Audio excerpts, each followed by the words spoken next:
रामपुर नाम के एक छोटे से गांव में राजू नाम का एक 18 वर्षीय लड़का रहा करता था। राजू अनाथ था।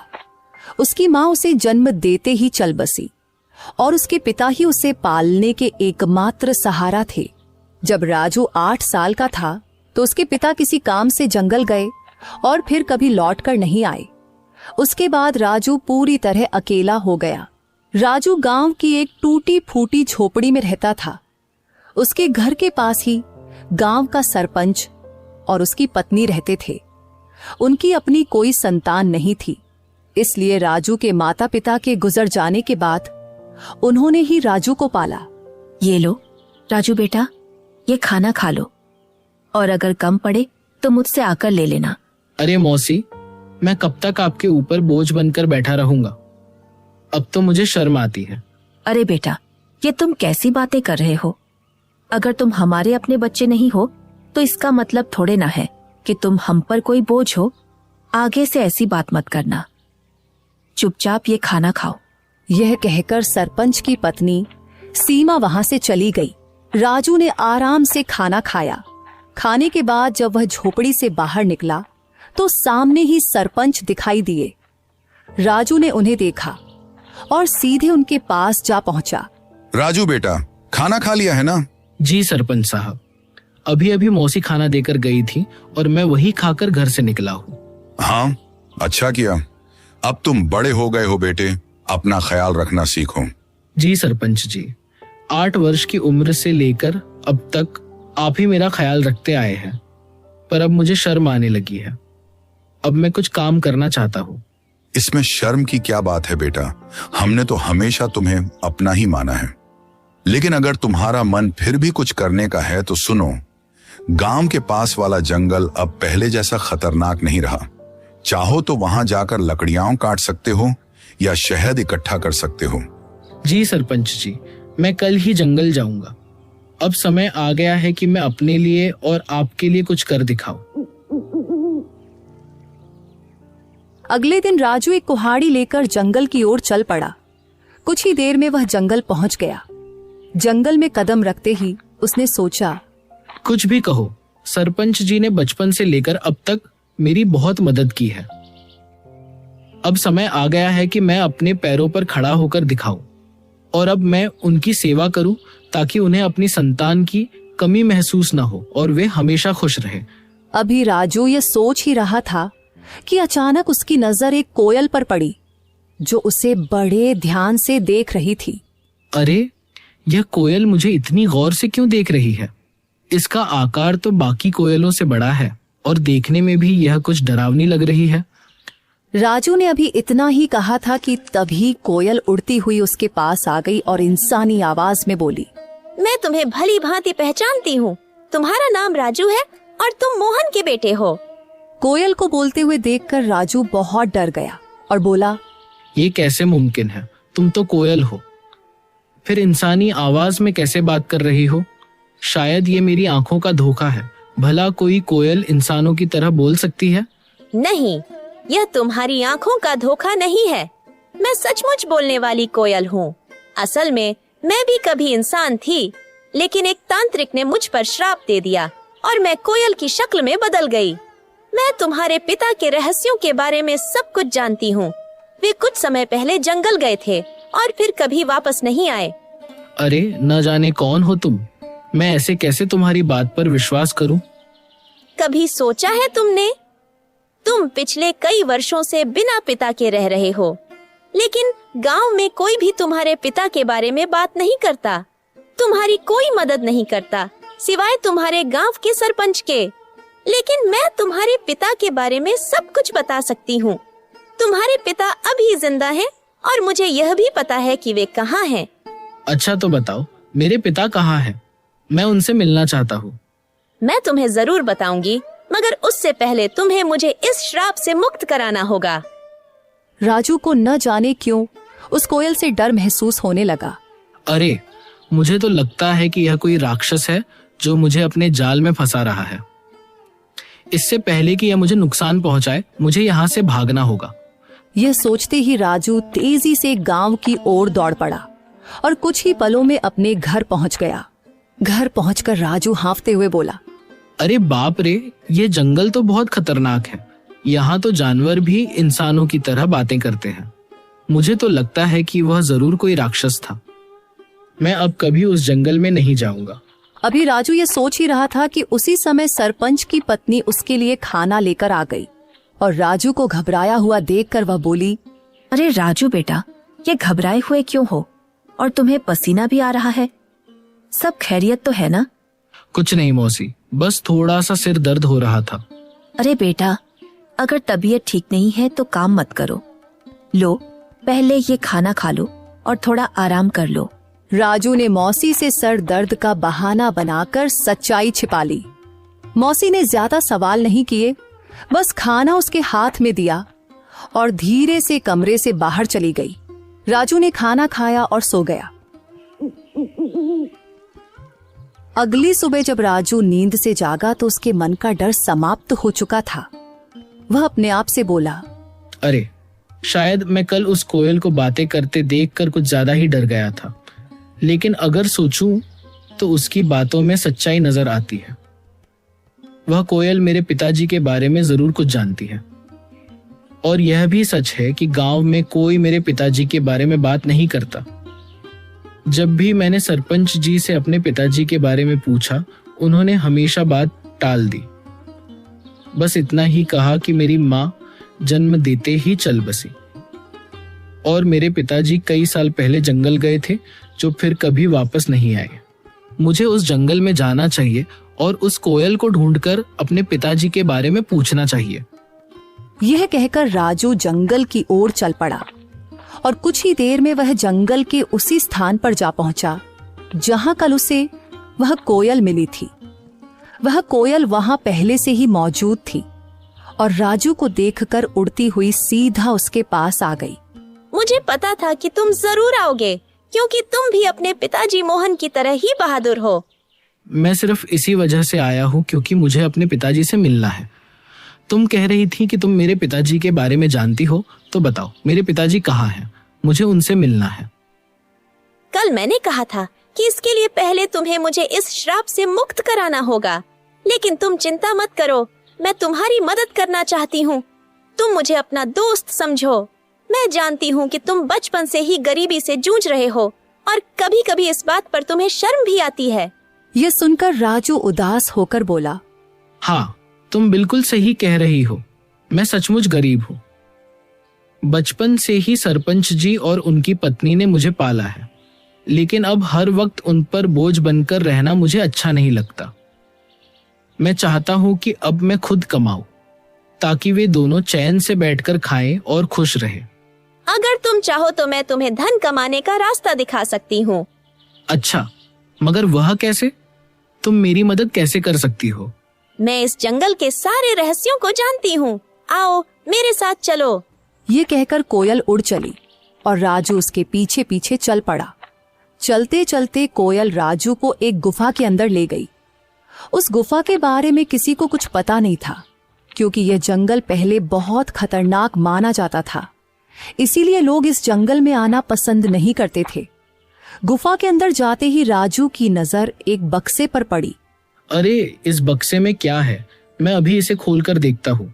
जब राजू ने उस बक्से को खोला तो उसमें बेहिसाब हीरे जवाहरात निकले।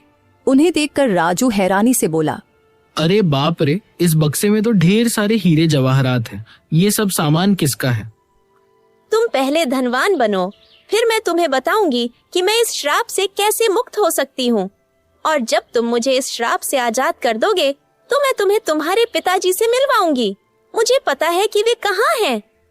उस दिन का तो मुझे बेसब्री से इंतजार रहेगा। लेकिन एक बात याद रखना, मेरे बारे में किसी को कानो कान खबर नहीं होनी चाहिए। अगर किसी को पता चल गया तो तुम्हारे लिए अपने पिताजी से मिलना मुश्किल हो जाएगा। राजू वह बक्सा उठाकर अपने घर की ओर चल पड़ा। घर पहुंचकर उसने बक्सा एक तरफ रख दिया। इतने में सरपंच और उनकी पत्नी राजू के लिए खाना लेकर आए। जब उन्होंने एक तरफ रखा हुआ बक्सा देखा तो सरपंच ने राजू से पूछा, राजू बेटा, ये बक्सा कहाँ से आया और इसमें क्या है? सरपंच के पूछने पर राजू को कुछ समझ नहीं आया, कि वह सरपंच साहब को क्या जवाब दे। इतने में सरपंच की बीवी ने बक्सा खोला और उसमें कीमती हीरे और जवाहरात देखकर बोली, राजू बेटा, तेरे पास ये इतने हीरे और जवाहरात कहाँ से आए हैं? राजू उन्हें सब कुछ सच बता देता, लेकिन वह कोयल की बातें याद कर रहा था जिसने उसे सख्ती से मना किया था, इसलिए उसने कुछ और ही बता दिया। मौसी, मैं जंगल में लकड़ियां काटने गया था।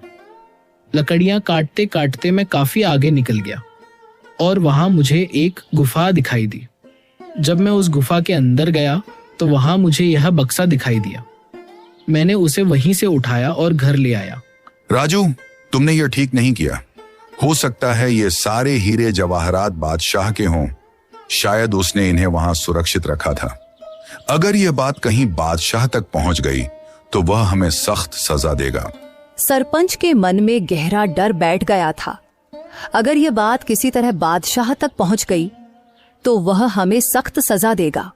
इससे पहले कि यह बात बादशाह तक पहुंचे कि किसी ने उसका सोना चुरा लिया है, हमें तुरंत यह सोना बादशाह के पास पहुंचा देना होगा। सरपंच की बातें सुनकर राजू ने सोचा, अब सरपंच जी को कैसे बताऊं कि ये हीरे और जवाहरात बादशाह के नहीं हैं? ये तो मुझे वही कोयल ने दिए हैं। लेकिन अगर मैंने सरपंच साहब को कोयल के बारे में बता दिया तो मेरे लिए अपने पिताजी से मिलना मुश्किल हो जाएगा और मेरे लिए इन हीरे और जवाहरात से ज्यादा अपने पिताजी से मिलना जरूरी है।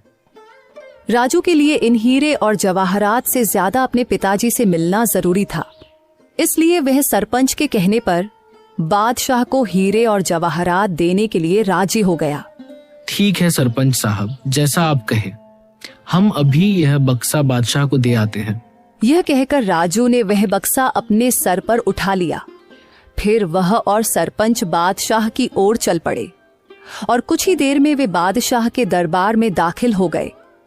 बादशाह के सामने बक्सा रखकर सरपंच ने कहा, बादशाह सलामत। ये लड़का मेरा पड़ोसी है।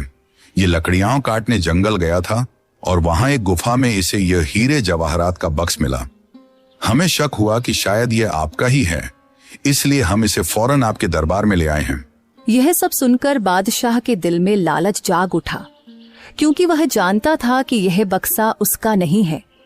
लेकिन इतने कीमती हीरे जवाहरात देखकर उसके मन में यह ख्याल आया, ये हीरे जवाहरात असल में मेरे नहीं हैं, मगर जब ये किस्मत से मेरे पास आ ही गए हैं तो मैं इन्हें बेकार क्यों जाने दूं। बेहतर यही होता है कि मैं इन लोगों को इसके बदले कुछ इनाम दे देता हूं ताकि वे खुश हो जाएं और ये खजाना भी मेरे पास ही सुरक्षित हो जाए। ये सोचकर बादशाह ने उनसे कहा, हाँ, यह बक्सा मेरा ही है। मैंने ही इसे वहां सुरक्षित किया हुआ था, लेकिन तुम दोनों ने ईमानदारी से यह संदूक मेरे दरबार में लाकर बहुत अच्छा किया है। मैं तुम्हारी इस सच्चाई से खुश हूं, इसलिए तुम्हें इनाम दिया जाएगा। ये कहकर बादशाह ने अपने सिपाहियों से कहा, सिपाहियों, यह संदूक इनसे ले लो और खजाने में रख दो। और हाँ, इन्होंने ईमानदारी का सबूत दिया है, इसलिए मेरे खजाने से इन्हें इनाम के तौर पर कुछ धन दे दिया जाए ताकि ये खुश भी हो जाए और दूसरों के लिए एक मिसाल भी बने। सिपाहियों ने बादशाह के आदेश पर उनसे वह संदूक ले लिया और उसके बदले इनाम के तौर पर उन्हें कुछ धन दे दिया। सरपंच वह रकम पाकर बहुत खुश था, मगर राजू का दिल बेचैन था। उसे अच्छी तरह मालूम था कि बादशाह झूठ बोल रहा है, लेकिन वह कुछ कह नहीं सकता था क्योंकि कोयल ने उसे अपनी सच्चाई बताने से मना किया था। राजू को डर था कि अगर उसने सच बता दिया तो उसका अपने पिताजी से मिलना मुश्किल हो जाएगा। राजू के लिए दौलत से बढ़कर अपने पिताजी से मिलना जरूरी था, इसलिए वह चुप रहा और फिर दोनों इनाम की रकम लेकर अपने घर की ओर चल पड़े। राजू सरपंच के साथ उसके घर चला गया और घर पहुंचकर उसने अपनी रकम भी सरपंच को दी और कहा, सरपंच जी, ये रकम भी आप ही रख लीजिए। आपने हमेशा मेरी देखभाल की है और मुझे खुशी है कि ये रकम आपके काम आएगी। सरपंच को वो रकम देकर राजू वहां से चला गया और अगले दिन सुबह होते ही राजू फिर से जंगल की ओर चल पड़ा और कुछ ही देर में वह जंगल की उसी जगह पहुंच गया जहां उसे वह कोयल मिली थी। तभी वहां एक साधु आ पहुंचा जो एक बरगद के नीचे बैठा था। उसने राजू से पूछा, अरे बेटा, तुम कौन हो और इस जंगल में क्या कर रहे हो? मैं मोहन का बेटा हूँ और मैं इस जंगल में आता जाता रहता हूँ। ये सुनकर साधु चौंक तो गया मगर कुछ नहीं बोला और चुपचाप वहां से चला गया। साधु के जाते ही कोयल उड़ती हुई वहां आ पहुंची। वह साधु तुमसे क्या कह रहा था? कुछ नहीं, वह बस पूछ रहा था कि तुम कौन हो और यहाँ क्या कर रहे हो। मैंने बताया कि मैं मोहन का बेटा हूँ और यहाँ आता जाता रहता हूँ। यह साधु असल में एक धोखेबाज है। उसने सिर्फ साधु का वेश ओढ़ रखा है, लेकिन अंदर से वह एक शैतान है। मुझे उस साधु से कोई मतलब नहीं है। मुझे सिर्फ तुम और अपने पिताजी की परवाह है। बस तुम बताओ कि मैं तुम्हें उस श्राप से कैसे मुक्त करवा सकता हूँ। अच्छा, तो चलो फिर मेरे साथ। वह राजू को एक गुफा के अंदर ले आई जहां एक शीशे की बोतल पड़ी थी जिसमें जल भरा हुआ था। कल पूर्णिमा की रात है। तुम्हें आधी रात को इसी जगह आकर आंखें बंद करके उस बोतल को तोड़ना होगा। बोतल टूटते ही मैं शराब के प्रभाव से मुक्त हो जाऊंगी और फिर तुम्हें यह राज बताऊंगी कि तुम्हारे पिता कहाँ हैं। क्या मैं इस बोतल को अभी तोड़ दूं? नहीं, कल पूर्णिमा की रात है।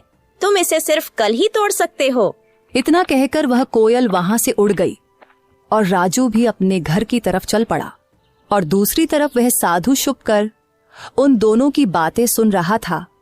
वह भी राजू के पीछे चल पड़ा। जब राजू अपने घर के करीब पहुंचा तो उसने साधु को अपने पीछे आते देखा और वहीं रुक गया। साधु करीब आकर राजू से बोला, मैंने अपनी आंखों से देखा है कि तुम कोयल से बात कर रहे थे। देखो, तुम इस कोयल को नहीं जानते। वह कोई साधारण कोयल नहीं है। मैं सब जानता हूँ, लेकिन वह कोयल मेरे पिताजी के बारे में जानती है और मैं किसी भी कीमत पर अपने पिताजी को पाना चाहता हूँ। तुम्हारे पिताजी अब इस संसार में नहीं रहे। वह कोयल तुम्हें फंसाकर श्राप से मुक्ति पाना चाहती है। यह सुनकर राजू क्रोधित हो गया। अरे साधु महाराज, मैं साधुओं का सम्मान करता हूँ मगर तुम्हारे जैसे पाखंडी साधुओं का नहीं। याद रखो, इसके आगे मैं एक भी शब्द बर्दाश्त नहीं कर सकता। बेहतर है चुपचाप यहाँ से निकल जाओ। साधु कुछ कहने ही वाला था कि राजू ने उसे धक्का दे दिया और कहा, चले जाओ वरना तुम्हारे लिए अच्छा नहीं होगा। यह कहकर राजू अपने घर चला गया। और दूसरी तरफ सरपंच और उसकी बीवी जब अपने घर से निकले तो उनकी नजर साधु पर पड़ी। वे दोनों साधु के पास आए और सरपंच ने साधु से कहा, अरे साधु महाराज, आप यहाँ क्या कर रहे हैं? मैंने राजू को सच्चाई बताने का प्रयास किया, लेकिन वह सुनने को तैयार ही नहीं हुआ और वह उस कोयल को श्राप से मुक्त करवाना चाहता है। अगर वह कोयल अपने श्राप से मुक्त हो गई तो गांव में तबाही आ जाएगी। गांव का एक भी व्यक्ति जीवित नहीं बचेगा। हाँ, बिल्कुल सही, लेकिन राजू सुनने के लिए तैयार ही नहीं है। साधु महाराज, आप चिंता मत करें, मैं अभी राजू को समझाता हूँ। यह कहकर सरपंच उसी वक्त राजू के घर गया और घर जाकर राजू से कहा, राजू, यह मैं क्या सुन रहा हूँ? तुम जंगल में किसी कोयल से मिलते हो जो इंसानों की तरह बातें करती है। क्या तुम्हें यह अजीब नहीं लगा कि एक कोयल इंसान की तरह कैसे बोल सकती है? ओह, तो आपको पता चल गया। देखिए सरपंच जी, शुरू में मुझे यह सब अजीब लगा था, लेकिन अब नहीं। और मुझे पूरा विश्वास है कि यह बात आपको उस साधु ने ही बताई होगी। देखिए सरपंच जी, 8 साल पहले मेरे पिताजी रहस्यमय ढंग से लापता हो गए थे और वह कोयल जानती है कि मेरे पिताजी कहाँ हैं। मैं बस अपने पिताजी को पाना चाहता हूँ, उनसे मिलना चाहता हूँ। बेटा, तुम अपने पिताजी के बारे में कुछ भी नहीं जानते हो? हाँ, मैं नहीं जानता, बिल्कुल नहीं जानता, क्योंकि आपने कभी मुझे बताया ही नहीं और न ही गांव वालों ने कुछ कहा, तो फिर मैं कैसे जान पाता? अब मैं किसी की बात पर विश्वास क्यों करूं? बताइए। मुझे सिर्फ कोयल की बात पर विश्वास है और कल पूर्णिमा की रात है। कल मैं उस कोयल को श्राप से मुक्त कर दूंगा और वह कोयल श्राप से आजाद होकर मुझे मेरे पिताजी से मिलवाएगी। इतना कहकर राजू गुस्से में घर से बाहर निकल गया। राजू, मेरी बात सुनो। राजू, रुको। सरपंच ने राजू को आवाजें दी मगर उसने एक भी न सुनी और घर से निकल गया। सरपंच भी घर से बाहर आया और साधु भी घर के बाहर ही खड़ा था। सरपंच ने साधु से कहा, राजू पता नहीं कहाँ गया है। अब हमें कल तक का इंतजार करना होगा और जंगल में जाकर राजू को बोतल तोड़ने से रोकना होगा। अगली रात साधु सरपंच को लेकर जंगल में उस गुफा के पास ले गया और कहा, यही वह गुफा है जहां वह बोतल पड़ी है जिसमें उस डायन कोयल की शक्तियां हैं।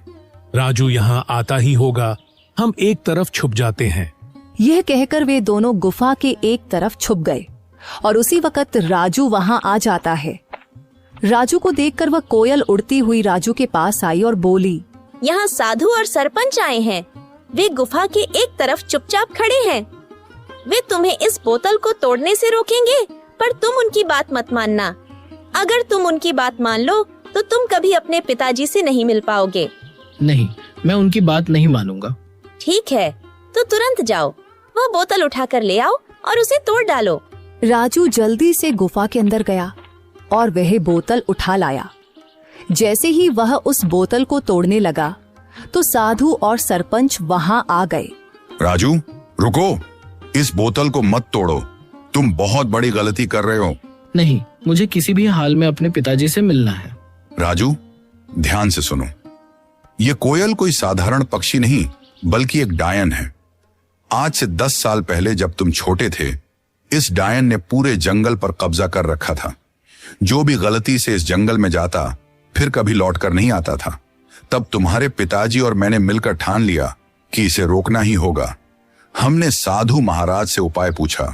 उन्होंने बताया कि इस अभिशाप को खत्म करने के लिए तुम दोनों में से किसी एक को जंगल के पास वाले कुएं में अपनी जान देनी होगी।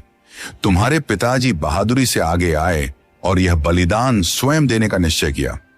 उन्होंने कुएं में छलांग लगाई और साधु महाराज ने उस डायन की सारी शक्तियां एक बोतल में कैद कर दी और उसे कोयल में बदल दिया। इस तरह यह जंगल सुरक्षित हो गया। मगर यह राज हमने किसी को नहीं बताया। गांव वाले कुछ नहीं जानते। ये बात सिर्फ मुझे और साधु महाराज को मालूम थी, इसलिए हमने तुम्हें भी कभी नहीं बताया। लेकिन अगर तुमने ये बोतल तोड़ दी तो ये फिर से अपने असली रूप में आ जाएगी। ये सिर्फ उसकी एक चाल है। ये लोग झूठ बोल रहे हैं। सच्चाई वही है जो मैं कह रही हूँ। अगर मेरे मन में कोई चाल होती तो मैं तुम्हारी मदद क्यों करती? क्या गांव वालों ने कभी तुम्हारी मदद की? नहीं। तुम्हें धन, सामान, हीरे मोती सब मैंने दिए। अब मैं तुम्हें तुम्हारे पिताजी से भी मिलवा रही हूँ। राजू भ्रम में पड़ गया और उसने वह बोतल जमीन पर फेंक कर तोड़ दी। फिर अचानक वह कोयल एक डायन के रूप में आ गई। राजू, तुमने मेरा बड़ा काम आसान कर दिया। अब मैं आजाद हूँ और अब तुम सबकी शामत आ गई है। आज मैं तुम में से किसी को भी जिंदा नहीं छोड़ूंगी। राजू, तुमने बहुत बड़ी गलती कर दी है। अब यह डायन हमें किसी भी हाल में जिंदा नहीं छोड़ेगी। मुझे माफ कर दीजिए सरपंच साहब, मैं उसके बहकावे में आ गया था। क्या अब इसका कोई हल नहीं बचा? इसका बस एक ही हल है कि हमें तुरंत उस कुएं के पास जाना होगा। ये कहकर वे तीनों कुएं की ओर भागे और वह डायन भी उनके पीछे आ गई। वहां पहुंचकर साधु ने कहा, अगर तुम इस डायन से छुटकारा पाना चाहते हो तो तुम दोनों में से किसी एक को उसी कुएं में छलांग लगाकर अपनी कुर्बानी देनी होगी। साधु की बात सुनकर राजू तुरंत बोला, ये मुसीबत मैंने खुद मोल ली है, इसलिए इससे मुक्ति भी मैं ही दिलवाऊंगा। यह कहकर राजू ने कुएं में छलांग लगा दी और अपनी जान कुर्बान कर दी। साधु ने तुरंत डायन को फिर से एक कोयल के रूप में बदल दिया, मगर इस बार उसके पास इंसानों की तरह बोलने की शक्ति भी नहीं रही। सरपंच को राजू के जाने का बहुत दुख था, मगर वह क्या कर सकता था। इसलिए वह घर लौट आया और धीरे धीरे फिर से हंसी खुशी जीवन बिताने लगा।